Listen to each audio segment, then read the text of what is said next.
Hello, everybody. This is Gary Benoit, editor-in-chief of the New American Magazine, whose motto is that freedom shall not perish. For this particular installment, we are very pleased to say that we have with us a very special guest, Alex Newman, who's not only senior editor of the New American Magazine, but also the co-author with Samuel Blumenfeld of the book Crimes of the Educators. And also very involved with Freedom Project Academy, which is one of the alternatives, one of the private alternatives to government education. And he has a very popular class at FPA on economics. And it's amazing that he takes this dark science, and it's called dark science for a reason, and is able to breathe life into it, where every time he teaches that class, it's filled to capacity. Alex, we're very glad to have you. It's great to be with you. Thank you so much for having me, Gary. Okay, thanks, Alex. And of course, what we want to talk about today is a very special report that you were deeply involved with. In fact, you, along with your colleague, Dr. Duke Pesta, were responsible for putting this report together. And the report is called Save Our Children. It was published as one of the issues of the New American Magazine, but again, it is a special report that we want to disseminate far and wide. And Alex, you had a number of articles in that report, as well as Duke Pesta and other writers, explaining why we need to get the kids out of the government schools. And where I'd like to start, Alex, is to point to one of your articles in that issue where you talk about a building being on fire.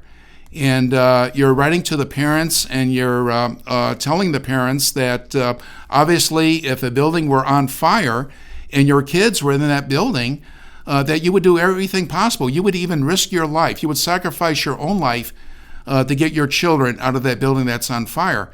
And then you can compare that building to a public school building, and you say that the public school buildings are on fire, and if the parents realize that, obviously they would rush in and they would rescue their children.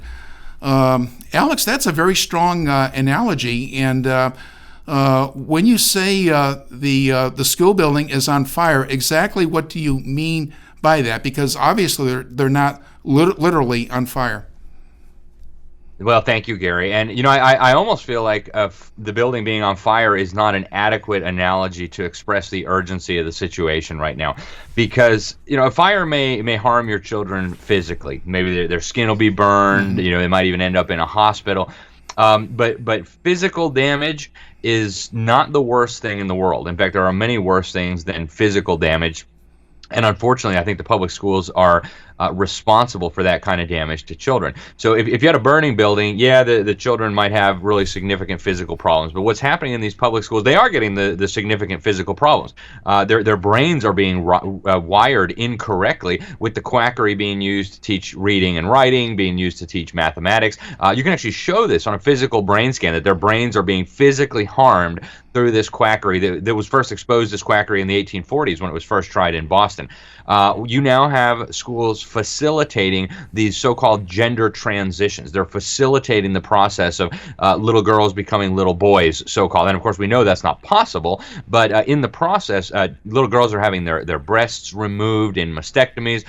Children are having their genitals surgically mutilated under the guise of helping these children impersonate the other sex. They're being filled with hormones, things like that. And that physical damage is just as serious as what a fire could cause. These children, many of them will end up permanently sterile. They'll never be able to have children, even if they go on to regret what they did, which the majority of them almost certainly will, the studies show.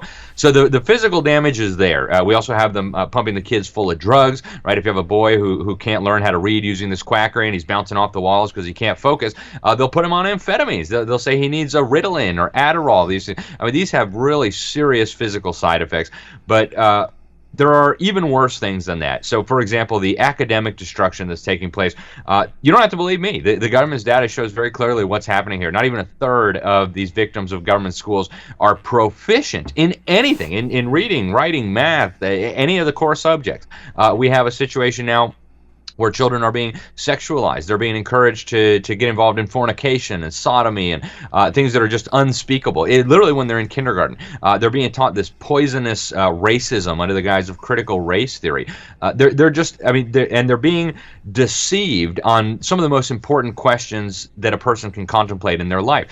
They're being deliberately turned away from God. They're being deliberately turned away from their parents, from their families, from the faith of their families.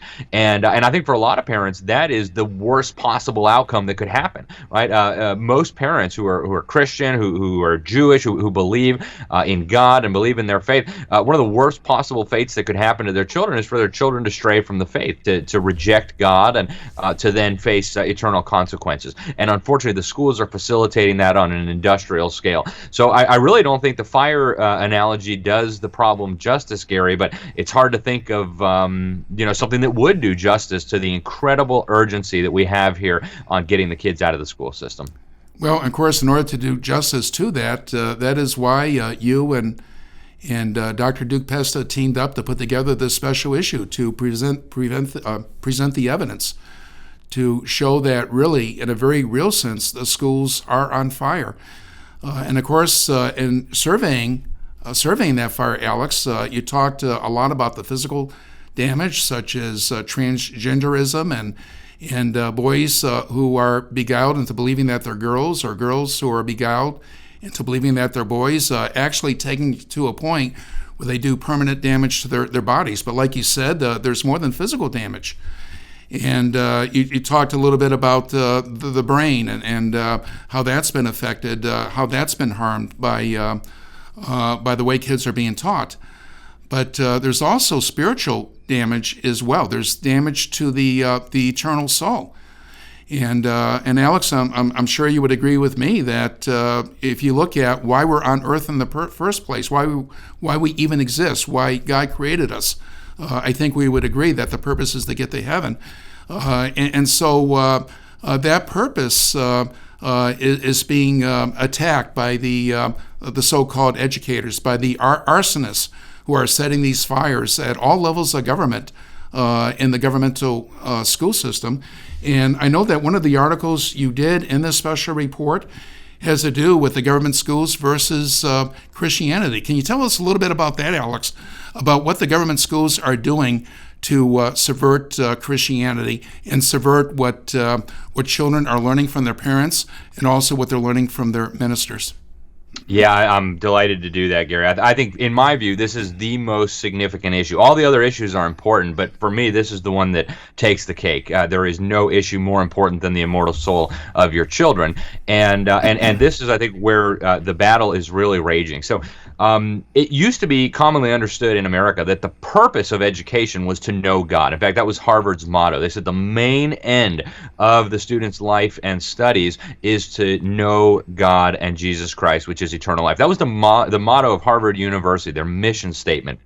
If you look back at some of the great thinkers of our civilization, John Milton said that the main end of your life is to, and your learning, is to repair the ruins of our first parents and to come to know God properly. If you look at all the theological confessions over centuries, right? The main purpose of why you're here is to know God and to glorify Him and to be used by Him and to love Him. And yet we now have a system that is designed from top to bottom to turn children away from God. So really, education is now doing the opposite of what education is actually supposed to do. That obviously is a serious crisis. And so what we do in this article is we show that the people who created the public school system, this was actually their objective, right? People now think it was kind of an unintended side effect of this, that maybe we went wrong somewhere. Maybe it was in the 1960s when the Supreme Court banned prayer and Bible in school. No. This was the deliberate agenda of the conspirators who set up this system. And conspirators is the right word. We actually trace the history back of public schools in America. It goes back to a guy called Robert Owen, who rejected God. He rejected the Bible. Of course, he rejected then the things that God has commanded and revealed, like private property, thou shalt not steal. He rejected the family institution. And he set up a secret society. We recount that in this article, where their main objective, he said, was to get rid of Christianity. That was what a whistleblower whistleblower exposed, Orison Brownson, who eventually came to know the Lord and repented of this evil he had been involved in and blew the whistle. Then you go through Horace Mann, another man who rejected the Bible, who rejected the truth of God. Then you get to John Dewey, a communist who went to the Soviet Union and loved the Soviet dictatorship, and especially what they were doing to children in so-called public schools. These are the people who created this system, and their objective was always to turn our children away from God. Now, they couldn't come out and say that openly right away. They would have been tarred and feathered, and the entire system they were building would have been torn down. But we've now come to the point where any false religion is welcome in the schools. Any anti-biblical religion is welcome. In California, the new ethnic studies model curriculum has the children chanting in elementary school to the demonic pagan Aztec deities of ancient Mexico, the deities of cannibalism and human sacrifice and war. We've got the kids reciting the Shahada or doing calligraphy, the Islamic conversion prayer, where they're being taught that, or they're being forced to recite the idea that Muhammad is the messenger of Allah, the one and only true deity. You've got Buddhism in the classroom. You've got Hinduism in the classroom. They're doing actual Hindu rituals in the classroom, and it's being documented in mainstream newspapers, and nobody bats an eye. And yet, if you were to teach the kids the Ten Commandments in the classroom, if you were to teach them the Lord's Prayer, there would be an uproar. CNN talking heads would explode on live television. So this was the goal from the beginning. It's not an unintended side effect, and I think for Christian parents, for Jewish parents, for parents of faith, there is no more important issue when it comes to the raising of your children or the discipling of your children than this issue right here. It's so critical, so I hope parents will read that article and share it with your pastor or your rabbi or your priest. Okay, thank you, Alex. There's obviously only so much that we can cover in one short program, but that is a really great summary. And we encourage everybody to get this special report. The documentation for what Alex said is in that report. Please get it, please place it in the hands of others, and please become a part of this crusade to get the children out of the government schools.